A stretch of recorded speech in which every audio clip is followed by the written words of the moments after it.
and undermines democracy. Professor, welcome to Big 550 KTRS here in St. Louis. Hey, thanks. I love your book.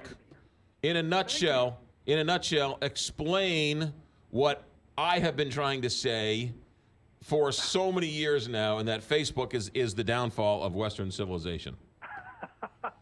Well, yeah, I think it's actually the downfall of Eastern civilization as well, perhaps even more so, right? So what we have going on with Facebook is this really idealistic company that was set up to make it ostensibly easier for us to connect with people we do know and connect with people we don't know, and like remove all sorts of friction and filters from the system. But then it imposed its own system. So when you're on Facebook, you are communicating with the people Facebook chooses for you. If you have 500 friends, you're really only seeing the posts from about 50 of them regularly, and they're the 50 people you've given certain signals to Facebook that you're most interested in engaging with them, right?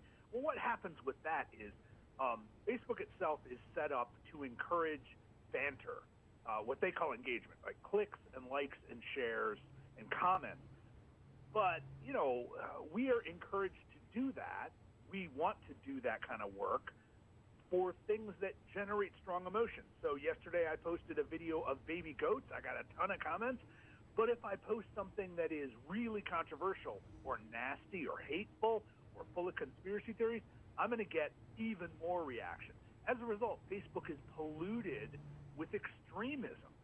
And it's set up so we only bicker with each other rather than deeply engage in a respectful way. So over time, you know, we just get habituated to being coarse, to being angry, to being nasty to each other, which is why, like, you know, families have huge arguments and break up through Facebook long before they get together for Thanksgiving.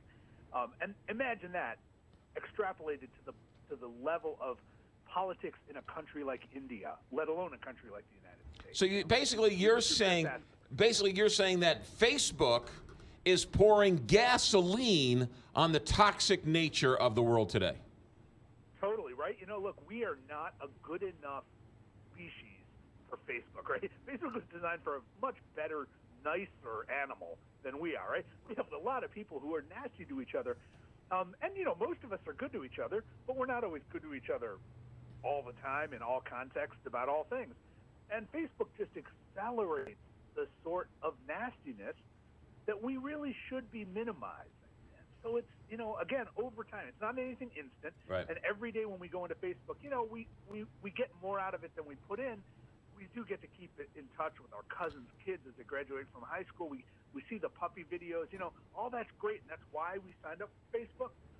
But there's just no way that we can have the good stuff without having the bad stuff. You know, it's interesting. You'll have a family member who is politically opposed to you, or one, right? And you won't say nasty things to your sister or your daughter or your aunt or your grandmother, but the same person who is diametrically opposed to you politically, who you don't know, you will say the most vile things to.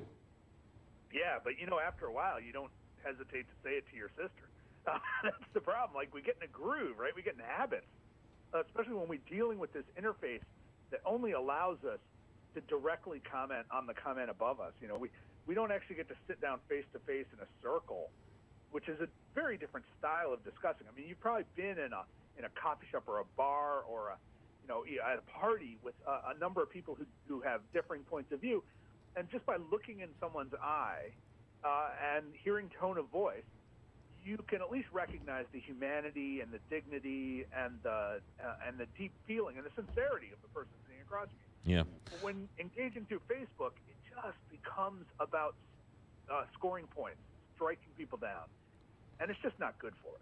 The book is called The Antisocial, How Facebook Disconnects Us and Undermines Democracy. I thought Facebook was changing all of this so that it was a kinder, more simple, more enjoyable experience. They want to. I mean, they're not immune to these criticisms. They want to do that, but they're doing all the wrong things. They decided in December that they would ramp up the posts that generate the most comments, thinking that means we have the most personal connection with the item, as opposed to stuff posted directly from, you know, news services and sort of stuff. The problem with that is, you know, often it's us, it's the individual people who are posting the most wacky stuff rather than the news organization. So it's actually had sort of a counterproductive effect. They keep tweaking it. They keep trying to engineer our experience, right? They're social engineers, and they really are trying to program us into being better people. I have to keep asking, though, is that really their job, their responsibility? That's what we have churches and mosques and temples for. That's what we have schools, and that's what we have community groups for. We really should be doing the heavy lifting to make us better people and better to each other. And I think we're losing those muscles. We're losing the muscles that we need to work on to treat each other better. And we're just relying on Facebook to organize our social lives in ways that's really unhealthy. Last question for you. If I didn't have to be on Facebook for work, I would bury it in the backyard, never to be seen again. But going forward, where does all this go? Will it come crashing down? It's making billions of dollars. What's the future of Facebook? The future of Facebook right now is pretty bright, which is why people keep investing in it, right? Its stock value is zooming. It's one of the 5 most valuable companies in the world, in the history of the world. And that's because the growth is immense. The growth in India, the growth in the Philippines, in Brazil, in Mexico, places with strong population growth and a lot of young people, Facebook is growing like crazy. Facebook is pretty steady here in the United States. It may even be leveling off or dropping a little bit. But, that just means younger people are flooding to Instagram, which Facebook owns. Right. So Facebook's perfectly happy if you go to Instagram instead of Facebook. They make the same dollar. And eventually, you'll find reason to be on Facebook as your cousins go off and get married and have kids and adopt puppies. Instagram is much more valuable to a 15-year-old than Facebook is, but to a 35-year-old, Facebook is more valuable than Instagram. And 15-year-olds have a tendency to become 35-year-olds. Right. So I actually think that Facebook's in a really strong position from a corporate point of view. But they are facing a lot of criticism, and they're facing more regulation and more threats from legislators in Europe, in the U.S., and Brazil. So we could see some curbing of their arrogance over time, but I don't think we're going to lose them anytime soon.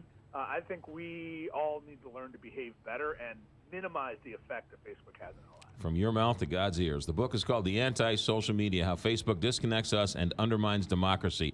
That is Siva Vaidhyanathan, professor at the University of Missouri. Professor, thank you for your time.